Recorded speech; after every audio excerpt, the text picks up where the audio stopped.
Assalamualaikum warahmatullahi wabarakatuh. Di sini saya akan presentasikan hasil makalah yang saya buat dari beberapa referensi dengan tema sistem ekonomi Islam dan ekonomi konvensional. Dosen pembimbing Muhammad Lilia Ulaami, SPDI, MPDI. Makalah ini disusun oleh Ahmad Effendi, NIM G.211.21.0043. Kata pengantar. Syukur penyusun ucapkan kepada Allah Subhanahu wa Ta'ala yang telah memberikan rahmat dan karunia-Nya sehingga makalah sistem ekonomi Islam dan konvensional ini dapat diselesaikan dengan baik.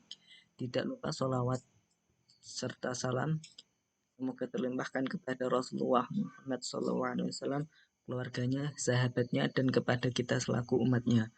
Saya ucapkan terima kasih kepada semua pihak yang telah membantu dalam penyusunan makalah sistem ekonomi Islam dan konvensional ini, dan saya juga menyadari pentingnya akan sumber bacaan dan referensi internet yang telah membantu dalam memberikan informasi yang akan menjadi bahan makalah ini. Saya juga mengucapkan terima kasih kepada semua pihak yang telah memberikan arahan serta bimbingannya selama ini sehingga penyusunan makalah dapat dibuat dengan sebaik-baiknya. Saya menyadari masih banyak kekurangan dalam penulisan makalah sistem ekonomi Islam dan konvensional ini, sehingga kami mengharapkan kritik dan saran yang bersifat membangun demi penyempurnaan makalah ini. Saya mohon maaf jika di dalam makalah ini terdapat banyak kesalahan dan kekurangan karena kesempurnaan hanya milik Yang Maha Kuasa, yaitu Allah Subhanahu wa Ta'ala, dan kekurangan pasti milik kita sebagai manusia. Semoga makalah sistem ekonomi Islam dan konvensional ini dapat bermanfaat bagi kita semua. Semarang, 20 Mei 2022. Penyusun Ahmad Effendi. Daftar isi. Kata pengantar. Bab 1. Pendahuluan. Latar belakang.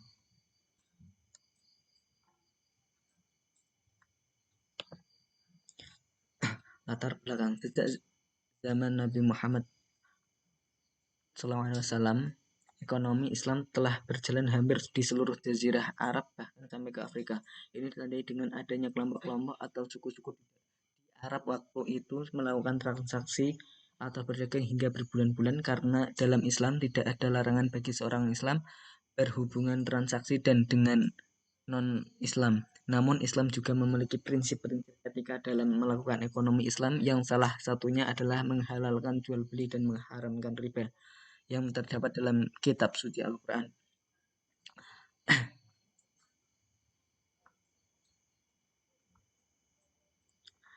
Rumusan masalah. Di dalam makalah ini, batasan masalah yang akan dibahas yaitu bagaimana pengertian sistem ekonomi Islam dan sistem ekonomi konvensional. 2. Apa saja macam-macam sistem ekonomi konvensional. 3. Bagaimana tujuan dari sistem ekonomi Islam. 4. Bagaimana prinsip-prinsip dasar ekonomi Islam. 5. Apa saja perbedaan dari sistem ekonomi Islam dan sistem ekonomi konvensional. C. Tujuan penulisan. Adapun tujuan dari penulisan makalah ini adalah untuk memahami etika bisnis yang benar dalam syariah Islam, untuk memahami seluruh prinsip dan tujuan dari sistem ekonomi Islam. 3. Untuk bisa mengaplikasikan sistem perekonomian yang diperbolehkan secara Islam dengan kecanggihan teknologi informasi saat ini. 4. Untuk mengetahui perbedaan sistem ekonomi Islam dan sistem ekonomi konvensional. 5. Untuk memahami bagaimana melakukan kegiatan perekonomian yang benar menurut sistem ekonomi. D. Metode pengumpulan data. Dalam penyusunan makalah ini perlu sekali mengumpulkan data serta sejumlah informasi aktual yang sesuai dengan permasalahan yang akan dibahas. Sehubungan dengan masalah tersebut, dalam penyusunan makalah ini penulis menggunakan beberapa metode pengumpulan data dengan mencari informasi terkait dalam makalah melalui internet.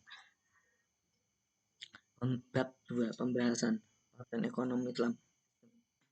Sistem ekonomi Islam adalah suatu sistem ekonomi yang didasarkan pada ajaran dan nilai-nilai Islam bersumber dari Al-Quran, As-Sunnah, Ijma, dan Qiyas. Sistem ekonomi Islam berbeda dengan sistem ekonomi kapitalis maupun sosialis. Sistem ekonomi Islam memiliki sifat-sifat baik dari sistem ekonomi sosialis dan kapitalis.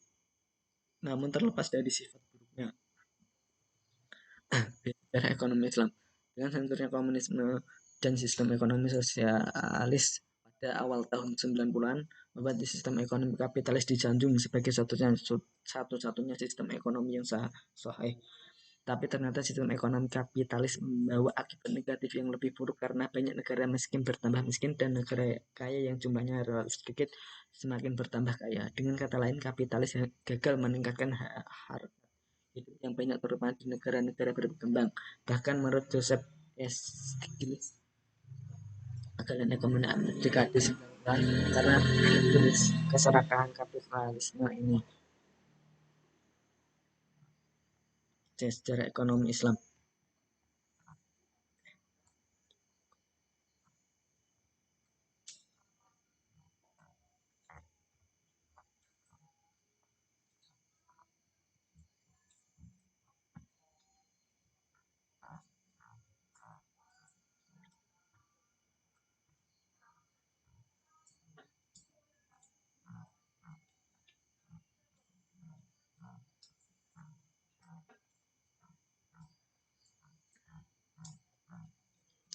Kesimpulan, sistem ekonomi Islam tidak sama dengan sistem-sistem ekonomi yang lain. Ia berbeda dengan sistem ekonomi yang lain.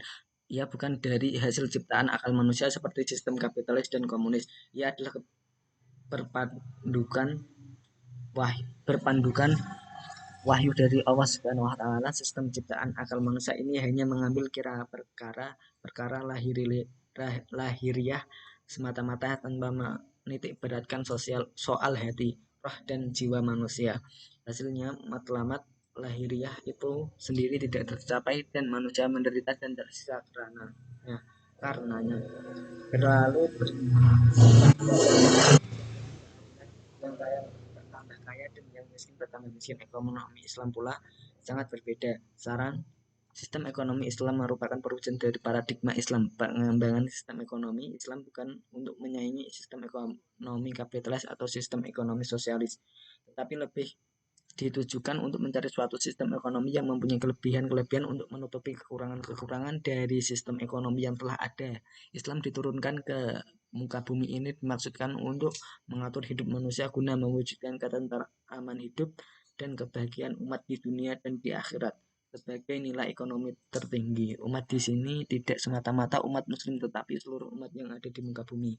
Ketentraman hidup tidak hanya sekedar dapat memenuhi kebutuhan hidup secara limpah ruah di dunia, tapi juga dapat memenuhi kebutuhan hidup secara limpah ruah tapi memenuhi kebutuhan sebagai bekal di akhirat nanti. Jadi harus ada keseimbangan dalam memenuhi kebutuhan di dunia maupun di akhirat nanti.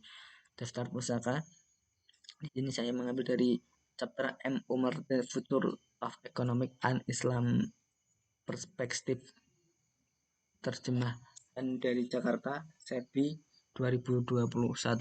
Departemen Agama Republik Indonesia, Islam untuk Disiplin Ilmu Ekonomi, Jakarta, Departemen Agama Republik Indonesia 2002. Karim Adiwaraman, Insinyur SEMA Ekonomi Mikro Islami, Edukasi 2, Jakarta, IIIT Indonesia 2003. Nasution Mustafa, beberapa pemikiran tentang keuangan publik Islam Jurnal Menu Ekonomika edisi 34 tahun 2004. Indik Robert S. dan Daniel L. Rubinfeld, Mikroekonomik 5 tahun at New Jersey Practical Hall Increment 2001. Manan Islamic Economic Theory and Practice Delhi SHM Ashraf 1970. Sekian makalah dari saya, semoga bermanfaat dan dapat menyelesaikan tugas yang diberikan oleh Bapak Julia. Sekian, wassalamualaikum warahmatullahi wabarakatuh.